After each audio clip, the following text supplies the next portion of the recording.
SRM hari ini ditunda lagi penuntutannya oleh jaksa dibilang belum siap. Tapi sebenarnya kita mengerti ya, karena memang ini kasus yang menjadi perhatian publik dan masyarakat, juga kasus yang menjadi perhatian juga dari pihak BNN, karena SRM ini kan pengguna bukan pengedar, sementara pasal-pasal yang didakwakan adalah pasal pengedar semua, sementara SRM ini adalah pengguna. Nah, kita mau lihat bahwasanya ini penundaan ini bukan sekedar belum siap, tapi memang ada langkah-langkah strategis yang dijalankan oleh pihak kejaksaan. Karena perkara SRM ini ternyata kemudian menjadi atensi di Kejaksaan Agung.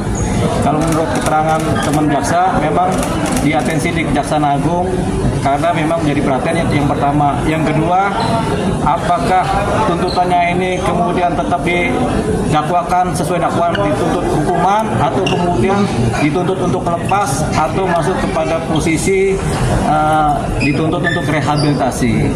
Tampaknya ada arah ke sana oleh pihak Kejaksaan Agung. Kita berharap juga ke sana. Tadi saya sudah ngobrol dengan teman jaksa, memang yang terbaik lah yang dicarikan, karena kan sudah ada perubahan kebijakan di kenegaraan kita, yaitu yang tadinya semua yang pengguna ini dulunya kemudian dihukum, sekarang diubah menjadi direhabilitasi. Harapan kita juga nanti tuntutan kalau terjadi di minggu depan adalah tuntutan rehabilitasi. Begitu. Jadi itu yang sedang tampaknya dipikirkan oleh pihak Kejaksaan Agung. Biasanya perkara seperti ini memang hanya setingkat Kajari dengan Kajati, tapi sekarang menjadi atensi Kejaksaan Agung, dan mungkin gelarnya juga gelar internal untuk penuntutan juga ada di Kejaksaan Agung. Jadi itu dia yang kita dapat informasi dari teman jaksa. Bang, tapi sempat ada rasa kecewa nggak sih Bang? Karena kan ada rugi waktu 1 minggu, harus minggu depan. Kalau rasa kecewa tidak ada ya, namanya si SRM juga kan memang dia juga merasa bersalah, jadi dia juga tidak merasa kecewa. Yang jelas dia mengikuti secara baik setiap tahap-tahapan proses hukum yang sedang berlangsung, termasuk beberapa kali penundaan. Harapannya memang penundaan ini karena ada itikat baik dari pihak jaksa, Kejaksaan Agung, yang kemudian mengolah tuntutan ini menjadi tuntutan yang begitu proporsional, yang mengena kepada kebijakan-kebijakan negara dalam arti yang paling baru, yaitu merubah posisi pengguna yang tadinya bisa dihukum menjadi direhabilitasi. Gitu ya. Tapi Bang, ini kan sudah beberapa kali ditangkap Bang ya, atau diamankan dan menjalani rehab pula. Tapi itu sebenarnya ada 3 kali rehab. Tapi SRM baru 1 kali rehabilitasi. Jadi sebenarnya kalau pakai ilmu sederhana konvensional di masa lalu, masih ada 2 kali rehab. Tapi saat ini sekarang setiap pengguna walaupun 2 kali 3 kali rehab, kalau dia belum sempurna rehabnya, dia tetap harus direhab. Karena pengguna adalah korban. Jadi mau 3 kali 4 kali rehab, dia harus sembuh dari kecanduan. Jadi yang paling penting adalah menyelamatkan si pengguna ini, karena dia adalah korban dari keadaan kecanduan narkotika.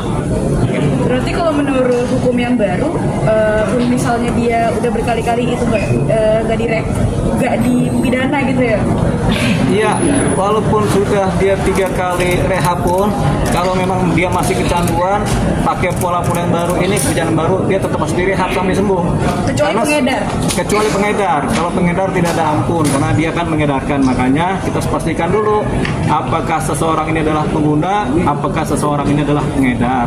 Kalau dia pengedar ya sudah, dia dihukum. Tapi kalau dia pengguna, dia wajib direhab berdasarkan pasal 127 Undang-Undang Narkotika. Tapi kemudian ini diperjelas lagi dengan keterangan-keterangan dari pimpinan BNN yang meminta supaya setiap pengguna itu sebaiknya tidak dihukum tapi direhabilitasi. Ini kan himbauan ya antar institusi dari BNN kepada pengadilan, kepada kejaksaan, dan kemudian ini diatensi akhirnya oleh Kejaksaan Agung, di mana kasus ini kemudian diatensi jangan sampai salah dalam menuntut. Makanya perlu penundaan 2 kali. Pengedar, ya? Dituntutnya pengedar. Iya, memang dakwaannya adalah sebagai pengedar, sementara SRM dalam bukti-bukti yang ada, saksi-saksi yang ada, dia adalah pengguna.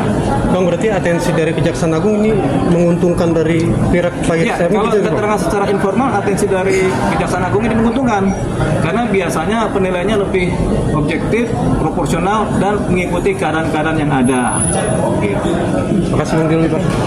Mas, berarti kalau misalnya SRM ini kan tuduhan kayak penggunanya nggak ada.